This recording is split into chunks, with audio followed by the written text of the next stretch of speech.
தந்தை மகன் தூய ஆவியாரின் பெயராலே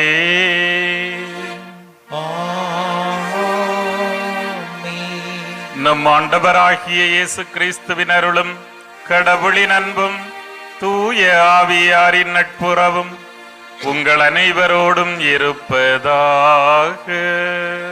உம்மான்மாவோடும் இருப்பதாக. அன்புமிக்க சகோதர சகோதரிகளே, இன்றைய நற்செய்தியில் ஆண்டவர் இயேசு ஒரு சில அப்பத்துண்டுகளை வைத்து 5000 பேருக்கு உணவளித்த ஒரு மாபெரும் புதுமையை வாசிக்க இருக்கின்றோம். நாம் கொண்டாட வந்திருக்கின்ற இந்த நற்கருணையின் அடையாளமாக தன்னை கேட்க வந்திருந்த மக்களுக்கு ஆண்டவர் செய்த மிகப்பெரிய அந்த புதுமை. நாமும் ஆண்டவரை தேடி வந்திருக்கின்றோம். தன்னிடமிருந்த அப்பத்துண்டுகளை ஆண்டவருக்கு காணிக்கையாக கொடுத்த அந்த சிறுவனைப் போல நம்முடைய வாழ்வும் ஆண்டவருக்கேற்ற காணிக்கையாக வேண்டும் என்று இப்பலியிலே மன்றாடுவோம். இந்த தெய்வீக பலியை கொண்டாட தடையாக உணர்கின்ற நம்முடைய பாவங்கள் குற்றம் குறைகளுக்காக மனம் வருந்தி ஆண்டவருடைய மன்னிப்பை வேண்டுவோம். உள்ளம் நொறுங்கி வருந்துவோரை குணமாக்க அனுப்ப பெற்ற ஆண்டவரே இரக்கமாயிரும். பாவிகளாகிய எங்களை தேடி மீட்க வந்த கிறிஸ்துவே இரக்கமாயிரும். நற்கருணை இறை வார்த்தை வழியாக தொடர்ந்து எங்களை வாழ்விக்கின்ற ஆண்டவரே இரக்கமாயிரும். எல்லாம் அல்ல இறைவன் நம் மீது இரக்கம் வைத்து நம் குற்றம் குறைகளை மன்னித்து நம்மை நிலை வாழ்வுக்கு அழைத்து செல்வாராக. ஆமென். மன்றாடுவோமாக. இரக்கம் நிறைந்த ஆண்டவரே, பாவத்தின் சட்டத்தால் எழுதப்பட்ட கடன் சீட்டை உம் திருமகன் கிறிஸ்துவின் உயிர்ப்பு என்னும் பாஸ்கா மறை நிகழ்வால் அழித்தீரே. எங்கள் உள்ளத்தில் இருக்கும் பாவங்களை நீரே அகற்றுவீராக. உம்மோடு தூய ஆவியாரின் ஒன்றிப்பில் இறைவனாய் வாழ்ந்து ஆட்சி செய்கின்றவர் வழியாக உம்மை மன்றாடுகின்றோம்.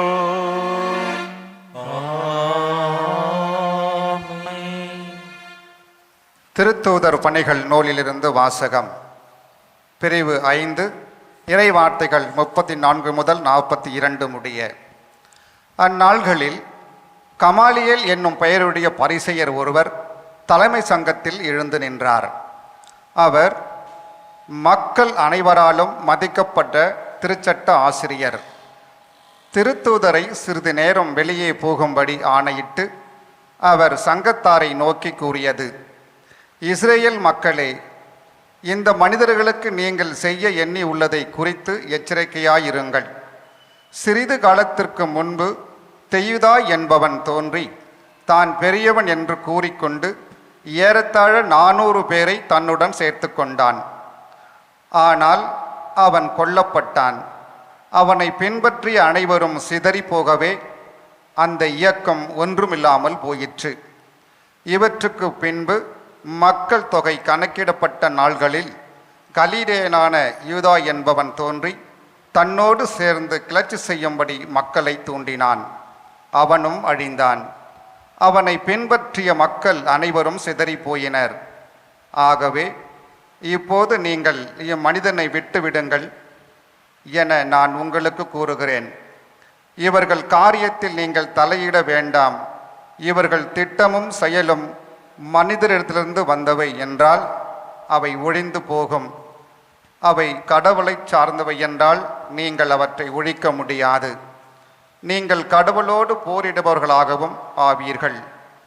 அவர் கூறியதை சங்கத்தார் ஏற்றுக்கொண்டனர். பின்பு அவர்கள் திருத்தூதர்களை அழைத்து அவர்களை நைய புடைத்து இயேசுவை பற்றி பேசக்கூடாது என்று கட்டளையிட்டு விடுதலை செய்தனர்.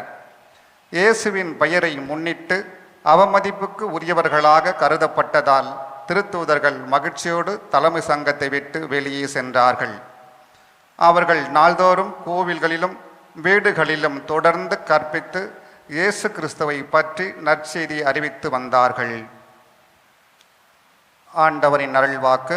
இறைவனுக்கு நன்றி. பதிலுரை பாடல். ஆண்டவரின் இல்லத்தில் நான் குடியிருக்க வேண்டும். ஆண்டவரின் இல்லத்தில் நான் குடியிருக்க வேண்டும். ஆண்டவரே என் ஒளி, அவரே என் மீட்பு. யாருக்கு நான் அஞ்ச வேண்டும்? ஆண்டவரே என் உயிருக்கு அடைக்கலம், யாருக்கு நான் அஞ்சி நடுங்க வேண்டும்? நான் ஆண்டவரிடம் ஒரு விண்ணப்பம் செய்தேன், அதையே நான் நாடி தேடுவேன். ஆண்டவரின் இல்லத்தில் என் வாழ்நாள் எல்லாம் நான் குடியிருக்க வேண்டும். ஆண்டவரின் அழகை நான் காண வேண்டும். அவரது கோவிலில் அவரது திருவுளத்தை கண்டறிய வேண்டும். பல்லவி. ஆண்டவரின் இல்லத்தில் நான் குடியிருக்க வேண்டும்.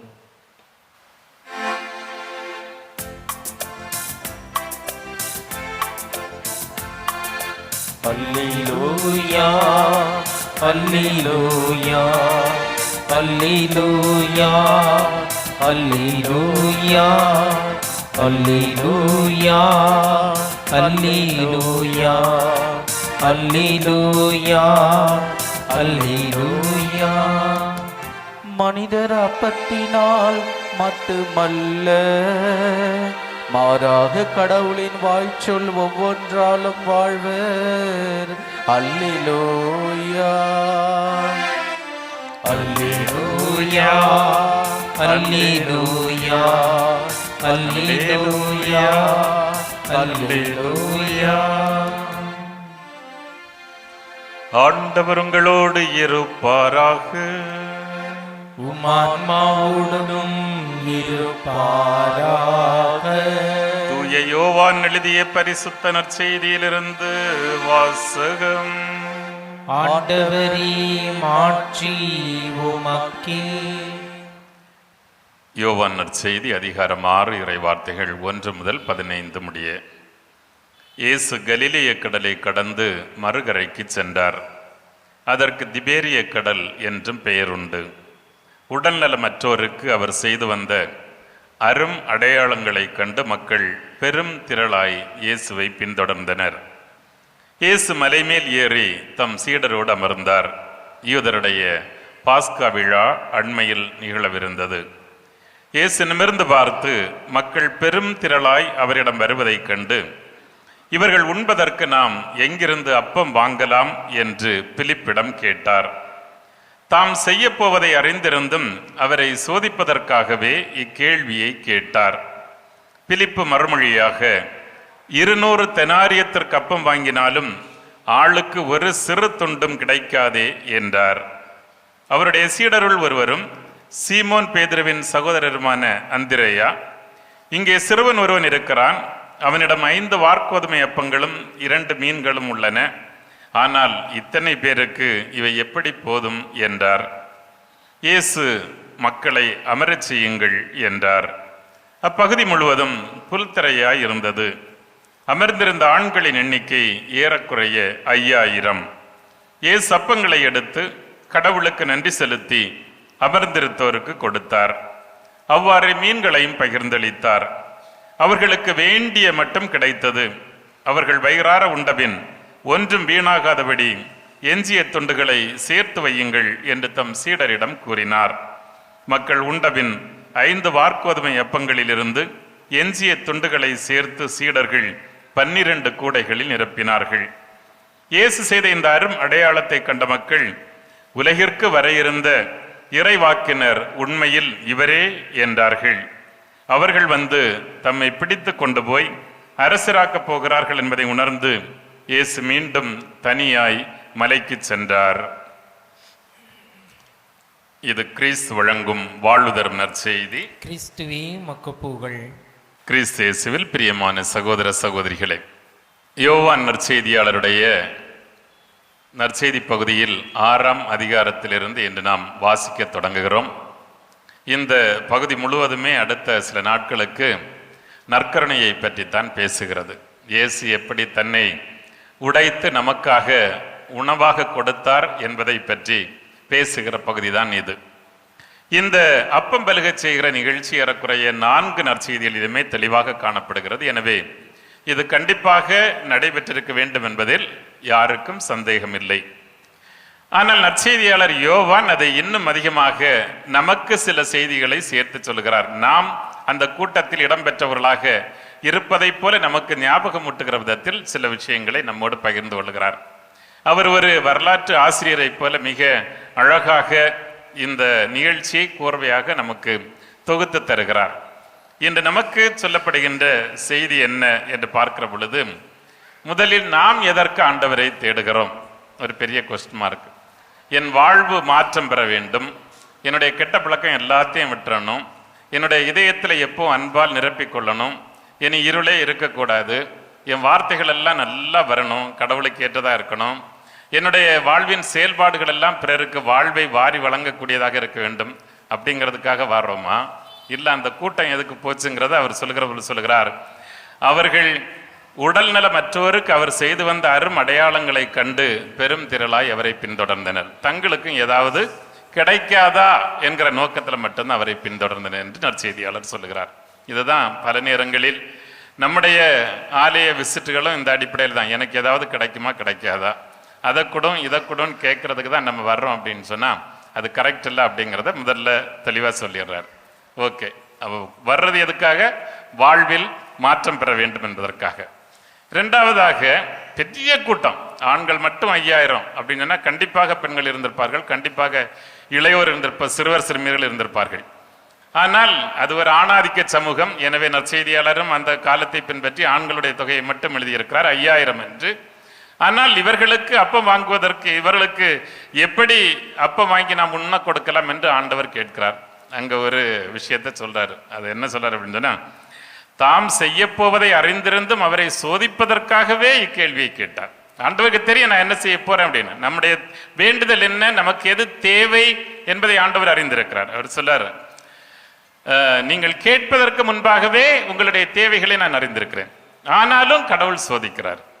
பல நேரங்களில் சோதனைகளை பார்த்து நாம் மிரண்டு போய் அரண்டு போய் கடவுளை விட்டு ஓடி போய் அப்படி இருக்கிறதுக்காக இல்லை, மாறாக சில நேரங்களில் துன்பங்கள் கூட நம்மை சோதிப்பதற்காகவே, நம்மை புடமிடப்படுவதற்காகவே என்று நமக்கு ஒரு அழகான ஒரு பாடத்தை கற்றுத்தருகிறார்.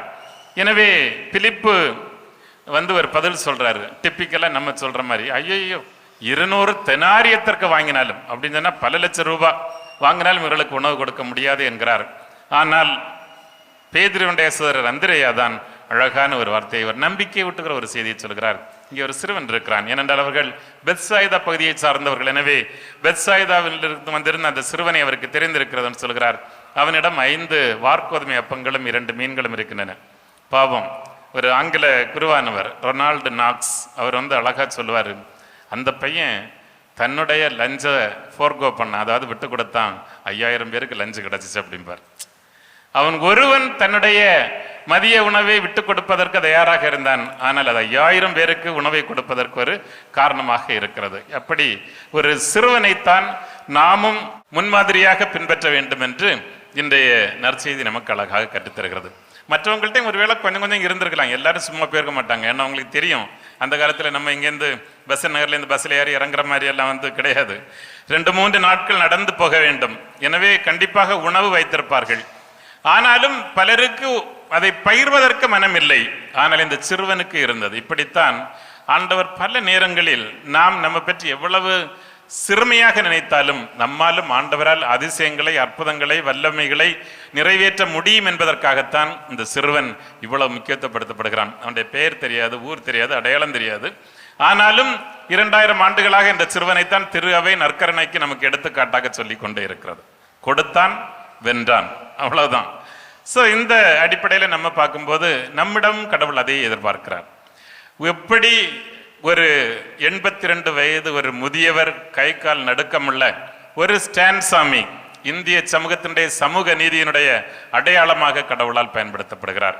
மரிய கொரட்டி என்கிற வெறும் 11 வயது ஒரு சிறுமி நம்முடைய கற்புக்கு இலக்கணமாக, தூய்மைக்கு அடையாளமாக, இளையோருக்கு சான்றாக ஒரு குழந்தையைத்தான் ஆண்டவர் தெரிந்து கொண்டார். வெறும் 18 ரூபாய் ஒரு சேலையை உடுத்தி கொண்டு கல்கத்தாவினுடைய நகர வீதிகளில், தெருக்களில், அந்த சாக்கடைகளில் இறங்கி பணியாற்றிய அன்னை தெரேசாவைத்தான் இந்த உலகம் பூமியின் தேவதையாக கொண்டாடுமாறு ஆண்டவர் செய்தார். எனவே இவர்கள் எல்லாரும் தங்களிடமிருந்து கொஞ்சம் கொடுத்தார்கள், ஆண்டவரிடமிருந்து மிகுதியாக பெற்றுக்கொண்டார்கள். வரலாற்றை இன்றும் அலங்கரித்துக் கொண்டிருக்கக்கூடியதாக மாறி போகிறார்கள். இந்த சிறுவனும் அப்படியே இன்றும் நாம் அவனை பெருமையோடு, அவன் கொடுத்ததால் அவர்கள் வாழ்வு பெற்றார்கள், நற்கருணையுடைய முன்னடையாளமாக மாறிப்போனது என்று நம்புகிறோம். எனவே ஆண்டவர் எல்லாம் முடிஞ்ச பிறகு சொல்றாரு, எதுவும் வீணாகாதபடி எல்லாவற்றையும் சேர்த்து கொள்ளுங்கள் என்று சொல்ல 12 என்பது யூதர்களுடைய முறைப்படி மிக ஒரு ஹோலி நம்பர், நிறைவை பற்றி, நம்பர் ஆஃப் ஃபுல்ஃபில்மெண்ட், அதை குறிப்பிடுகிற ஒரு எண்ணிக்கை. எனவே அவர்கள் வயிறார உண்டதோடு மட்டுமல்லாமல் நிறைவாக ஆண்டவர்களுக்கு செய்திருக்கிறார் என்பதற்காக இது நமக்கு சொல்லப்படுகிறது. இதுவரைக்கும் நம்ம பின்பற்ற வேண்டிய மாடல், நாம் கண்டிப்பாக ஆண்டவர் தேடி வருவது நம்முடைய சுயநலன்களுக்காக இருக்கக்கூடாது, மாறாக நம்முடைய வாழ்வு மாற்றம் பெற வேண்டும். இரண்டாவதாக, ஆண்டவர் ஒருவேளை நம்மை சோதித்தால், துன்பங்களால் சோதித்தால் கூட அதற்கு பிறகு நமக்கு நன்மைத்தனத்தால் நிரப்புவதற்காக, எனவே துன்பங்களையும் மகிழ்வோடு ஏற்றுக்கொள்ளக்கூடியவர்களாக இருக்க வேண்டும் என்பதையும், அந்த சிறுவனைப் போல ஆண்டவரோடு இணைந்து ஒத்துழைத்தால் இந்த உலகம் பல வல்ல அதிசயங்களை காணும் என்பதை அந்த சிறுவர்கள் வழியாகவும் ஆண்டவர் நமக்கு கற்றுத்தந்திருக்கிறார். 4வது உள்ளதான் என்னை பொறுத்த மட்டும் மிக மிக முக்கியமான பாடம். இப்ப இயேசு இந்த உலகிற்கு வந்ததே தனக்கென அந்த இறை ஆட்சியை நிறுவுவதற்காக. இப்ப மக்கள் எல்லாம் சாப்பிட்டு வயிறு நிறைஞ்ச உடனே ரொம்ப சந்தோஷம் ஆயிடுச்சு, ஆகா இவர் தான் வர வேண்டிய இறைவாக்கினர், இவரெல்லாம் நமக்கு அரசராக இருந்தால் டெய்லி உழைக்காமலே பிரெட்டு சாப்பிடலாம் போல இருக்கு அப்படின்னு நினைக்கிறாங்க, டெய்லி சாப்பாடு கிடைக்கும்னு சொல்லிட்டு. எனவே அவரை பிடித்து அரசனாக்க நினைக்கிறார்கள். இயேசு இதை அறிந்து கொள்ளுகிறார். உடனடியாக என்ன பண்றார் அப்படின்னு சொன்னா, அவர்களுக்கு தெரியாமல் மறைவாக ஆண்டவரோடு தங்கியிருப்பதற்காக, ஆண்டவரோடு பேசுவதற்காக நழுவி மீண்டும் தனியாக ஒரு மலைக்கு சென்றார். அவருடைய பணி நிறைவேறிற்று, போதிச்சாச்சு, அவர்களுக்கு உணவு கொடுத்தாச்சு, தான் மெஸ்ஸியா என்பதை நிரூபித்தாகிவிட்டது. ஆண்டவர் மீண்டும் தன்னுடைய பணியை தொடர்ந்து போகிறார். இங்கே மட்டும்தான் நம்ம தோற்று போகிறோம். பல நேரங்களில் ஏதாவது கிடைக்கும், பவர் கிடைக்கும், அல்லது நிறைய பணம் கிடைக்கும், நிறைய இதெல்லாம் கிடைக்கும்னா அப்போ நம்ம அதை தழுவி அப்படியே கட்டி பிடிச்சிக்கிறோம். ஆண்டவரை போல விட்டு விட்டு போவதற்கு மனமில்லாதவர்களாக இருக்கிறோம். ஆண்டவர் சொல்றாரு, எல்லாத்தையும் கட்டி பிடிச்சிக்கிட்டாலும் கடைசியில் என்கிட்ட தனியாக தான் வரணும் அப்படின்னு சொல்லி, ஆண்டவர் தன்னுடைய பலத்தை, தன்னுடைய வல்லமையை தந்தையாகிய கடவுளிடமிருந்து பெற்றுக்கொண்டது போல ஆண்டவரிடத்தில் வருகிற பொழுது நாமும் ஆண்டவரையே பற்றி கொள்ளக்கூடியவர்களாக இருக்கக்கூடிய நல்ல மனநிலை நமக்கு இருந்தால் நாம் எல்லாம் பெற்றவர்களைப் போல மாறிவிடுகிறோம். அத்தகைய ஒரு வரத்திற்காக இந்த திருப்பியிடத்தில் தன்னையே உடைத்துக் கொள்ளுகின்ற ஆண்டவர் நம்மையும் தன்னுடைய அன்பின், மன்னிப்பின், இரக்கத்தின், சேவையின் கருவிகளாக பயன்படுத்த வேண்டும் என்று தொடர்ந்து மன்றாடுவோம். உங்கள் அனைவரையும் இறைவன் நிறைவாக ஆசீர்வதிப்பாராக. ஆமென்.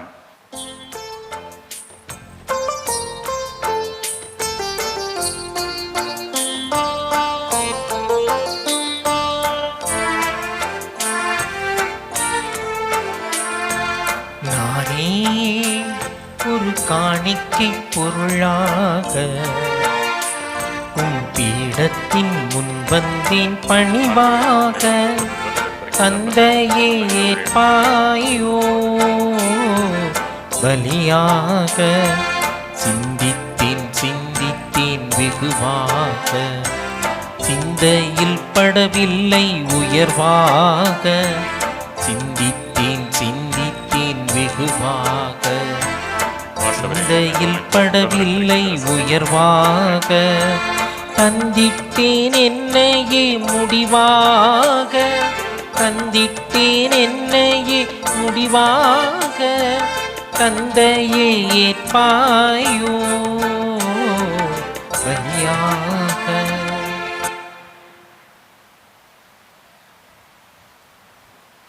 சகோதர சகோதரிகளே, என்னுடையதும் உங்களுடையதுமான தெய்வீக பலி எல்லாம் நம் தந்தையாகிய இறைவனை கேட்டதாகும்படி மன்றாடுங்கள். ஆண்டவர் தமது பெயரின் புகழ்ச்சிக்காகவும் ஆட்சிக்காகவும் நமது நன்மைக்காகவும் புனித திரு அவை அனைத்து நலனுக்காகவும் நமது கையில் இருந்து இப்பலியை ஏற்றுக்கொள்வாராக. இறைவாவும் நம்பிக்கையாளருக்கு பாஸ்கா மறை நிகழ்வுகள் வழியாக இரக்கத்தின் கதவை திறக்க திருவுளமானி, அதனால் நீர் காட்டிய உமது திருவுளத்தின் வழியை நாங்கள் பின்பற்றி வாழ்வின் பாதையிலிருந்து ஒருபோதும் விலகாமல் இருக்க இரக்கத்துடன் எங்களை கண்ணோக்குவீராக. எங்கள் ஆண்டவராகிய கிறிஸ்து வழியாக உம்மை மன்றாடுகின்றோம். ஆமென். ஆண்டவர் உங்களோடு இருப்பாராக, ஆன்மாவோடும் இருப்பாராக. இது எங்களை மேலே எழுப்புங்கள். ஆண்டவரிடம் எழுப்பியுள்ளோம். நம் இறைவனாகிய ஆண்டவருக்கு நன்றி கூறுவோம். அது தகுதியும் நீதியும் ஆனதே. ஆண்டவரே, எக்காலத்திலும் உம்மை புகழ்ந்துரைப்பதும் எல்லாவற்றுக்கும் மேலாக எங்கள் பாஸ்காவாகிய கிறிஸ்து பலியான இச்சிறப்பான காலத்தில் உம்மை இன்னும் மிகுதியாக வாழ்த்தி போற்றுவது மெய்யாகவே தகுதியும் நீதியுமாகும். எங்கள் கடமையும் மீட்புக்குரிய செயலுமாகும். கிறிஸ்து எங்களுக்காக இன்னும் தொடர்ந்து தம்மை கையளித்து உமது திருமண் இடையராது பரிந்து பேசி எங்களை பாதுகாத்து வருகின்றார். பலியானவர் இனிமேல் சாக மாட்டார், கொலை செய்யப்பட்ட அவர் என்றும் வாழ்கின்றார். ஆகவே பாஸ்கா மகிழ்ச்சி பொங்க அனைத்துலகின் மாந்தரனை வரும் மக்களிக்கின்றனர். அவ்வாறே ஆற்றல் மிக்கோரும் அதிகாரம் கொண்ட தூதர்களும் உமது மாட்சியை புகழ்ந்துரைத்து முடிவின்றி ஒரே குரலாய் சொல்வதாவது: தூயவர் தூயவர் தூயவர், வான்படைகளின் கடவுளாம் ஆண்டவர். விண்ணகமும் மண்ணகமும் உமது மாட்சியால் நிறைந்துள்ளன. உன்னதங்களிலே ஓசன்னா. ஆண்டவர் பேரால் வருகிறவர் ஆசி பெற்றவர். உன்னதங்களிலே ஓசன்னா.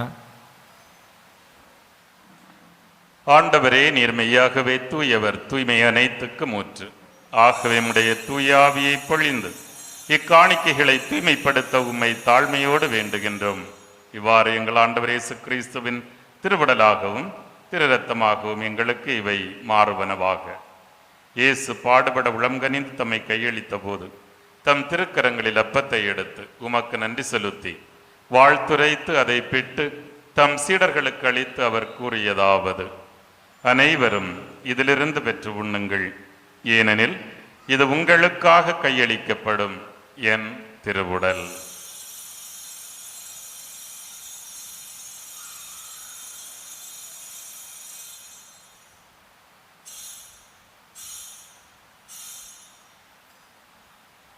அவ்வண்ணமே இரவு விருந்தை அருந்திய பின் தம் திருக்கரங்களில் கிண்ணத்தை மெடுத்து மீண்டும் உமக்கு நன்றி செலுத்தி தம் சீடர்களுக்கு கொடுத்து இயேசு கூறியதாவது: அனைவரும் இதிலிருந்து பெற்று பருகுங்கள், ஏனெனில் இது புதிய நிலையான உடன்படிக்கைக்குரிய என் இரத்தத்தின் கிண்ணம்.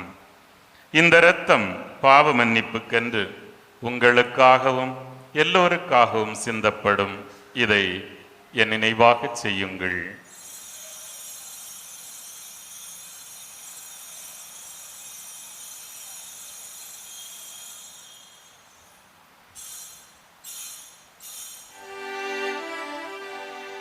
இது நம்பிக்கையின் மறைபொருள். ஆண்டவரே, நீர் வருமளவும் உமது இறப்பினை அறிக்கையிடுகின்றோம், உமது உயிர்ப்பினையும் எடுத்துரைக்கின்றோம். ஆகவே ஆண்டவரே, நாங்கள் கிறிஸ்துவின் இறப்பினையும் உயிர்ப்பினையும் நினைவுகூர்ந்து எங்களுக்கு வாழ்தரும் இந்த அப்பத்தையும் மீட்பை தரும் கிண்ணத்தையும் உமக்கு ஒப்புக் கொடுக்கின்றோம். நாங்கள் தகுதி இல்லாதவர்கள், உமது பிள்ளைகள். எங்களையும் உமது பிள்ளைகளாக ஏற்று அன்பு செய்கிறீர். எனவே உமக்கு நன்றி செலுத்துகின்றோம். கிறிஸ்துவின் உடலிலும் இரத்தத்திலும் பங்கு கொள்ளும் எங்களை தூய ஆவியார் உம்மோடு ஒன்று சேர்க்க வேண்டுமென உம்மை தாழ்மையோடு வேண்டுகின்றோம். ஆண்டவரே, உலகெங்கும் பரவியிருக்கும் உமது திரு அவையை நினைவு கூர்ந்தருளும். எங்கள் திருத்தந்தை பிரான்சிஸ், எங்கள் பேராயர் ஜார்ஜ் ஆண்டகை, எல்லா திருநிலையினர், பொதுநிலையினர், இங்கு குடியிருந்து ஜபிக்கின்ற உம்முடைய மக்கள், இவர்கள் அனைவரையும் இவர்களது வேண்டுதல்களையும் உமது அன்பினால் நிறைவு பெறச் செய்தருளும். உயிர்த்தெழும் நம்பிக்கையோடு இறந்து போன எங்கள் சகோதர சகோதரிகளையும் எங்கள் குடும்பங்களிலிருந்து இறந்தோர் அனைவரையும் இரக்கத்துடன் நினைவுகூர்ந்து உமது திருமுக ஒளியினுள் ஏற்றருளும். எங்கள் அனைவர் மீதும் இரக்கமாயிரும். கடவுளின் கன்னித்தாயும் எங்கள் ஆரோக்கிய அன்னையுமான புனித மரியா, அவருடைய கணவரான புனித யோசேப்பு, புனித திருத்தூதர்கள், இவ்வுலகிலும் உகந்தவராயிருந்த புனிதர்களோடு நாங்களும் நிலை வாழ்வில் பங்கு கொள்ளும் தகுதி பெற்று உம் திருமகனேசு கிறிஸ்து வழியாக உம்மை புகழ்ந்தேத்தும் வரமருள உம்மை மன்றாடுகின்றோம்.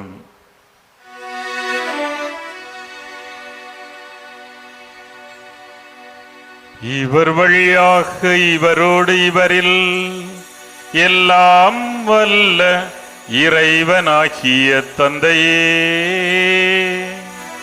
தூய ஆவியாரின் ஒன்றிப்பில் எல்லா புகழும் ஆட்சியும் என்றென்றும் உமக்கு உரியதே.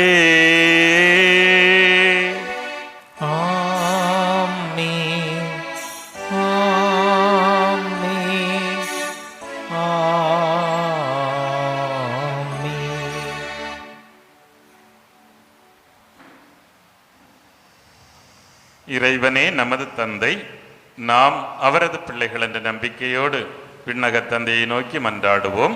விண்ணுலகில் இருக்கின்ற எங்கள் தந்தையே, உமது பெயர் தூயது என போற்றப் பெறுக. உமது ஆட்சி வருக. உமது திருவுளம் விண்ணுலகில் நிறைவேறுவது போல மண்ணுலகிலும் நிறைவேறுக. எங்கள் அன்றாட உணவை இன்று எங்களுக்கு தாரும். எங்களுக்கு எதிராக குற்றம் செய்வோரை நாங்கள் மன்னிப்பது போல எங்கள் குற்றங்களையும் மன்னியும். எங்களை சோதனைக்கு உட்படுத்தாதேயும், தீமையிலிருந்து எங்களை விடுவித்தருளும். ஆண்டவரே, எம் வாழ்வை சூழ்ந்திருக்கின்ற தீமைகள் அனைத்திலும் இருந்து எங்களை விடுவித்து எங்கள் வாழ்நாளில் அமைதியை கனிவோடு அருள உம்மை மன்றாடுகின்றோம். உமது இரக்கத்தின் உதவியால் நாங்கள் பாவத்திலிருந்தும் எங்களை வாட்டி வருத்தும் நோய்களிலிருந்தும் விடுதலை பெற்று யாதொரு கலக்கமுமின்றி நலமாயிருப்போமாக. நாங்கள் எதிர்நோக்கி இருக்கும் பேரின்பத்திற்காகவும் எம் மீட்பராகிய இயேசு கிறிஸ்துவின் வருகைக்காகவும் மகிழ்ச்சியுடன் காத்திருக்கின்றோம். ஏனெனில் ஆட்சியும் வல்லமையும் ஆட்சியும் என்றென்றும் அதே. ஆண்டவராகிய இயேசு கிறிஸ்துவே, அமைதியை உங்களுக்கு விட்டுச் செல்கின்றேன், என் அமைதியையே உங்களுக்கு தருகின்றேன் என்றும் திருத்துதர்களுக்கு சொன்னீரே.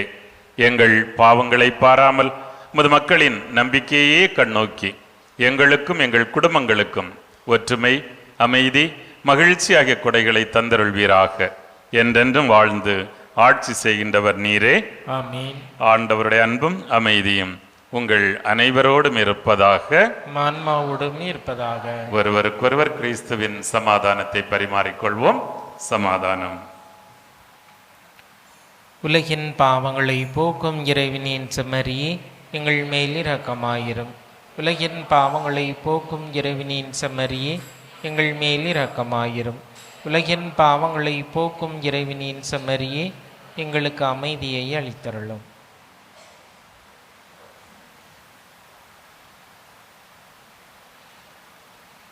இதோ நம் ஆண்டவர் இயேசு கிறிஸ்து 5 அப்பங்களால் 5000 பேருக்கு உணவளித்த வள்ளல் தன்னுடைய உடலையே நமக்காக கொடுக்க நம் இதயத்தில் வருகின்றார். இந்த செம்மறியின் விருந்து கிடைக்க பெற்ற நாம் அனைவரும் பேறு பெற்றோர். ஆண்டவரே, நீர் என் இல்லத்தில் எழுந்தருள நான் தகுதியற்றவன். ஆனால் ஒரு வார்த்தை மட்டும் சொல்லியிருளும், எனது ஆன்மா நலமடையும். கிறிஸ்துவின் திருவுடல் திருரத்தம் நம்மை பாதுகாத்து நித்திய வாழ்வு களைத்து செல்வதாக. ஆமென். நன்றி கூறி மன்றாடுவோமாக. கருணை கடலாகிய கடவுளே, உம் தூய மறை நிகழ்வுகளின் கொடைகளை பெற்றுக்கொண்ட நாங்கள் உம்மை பணிவுடன் வேண்டுகின்றோம். அதனால் தமது நினைவாக நாங்கள் செய்யுமாறு உம் திருமகன் கட்டளையிட்டவையெல்லாம் எங்களை அன்பின் வளர்ச்சிக்கு இட்டு செல்வனவாக. எங்கள் ஆண்டவராகிய கிறிஸ்து வழியாக உம்மை மன்றாடுகின்றோம். ஆமென்.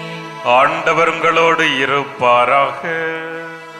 உம் ஆன்மாவோடும் இருப்பாராக.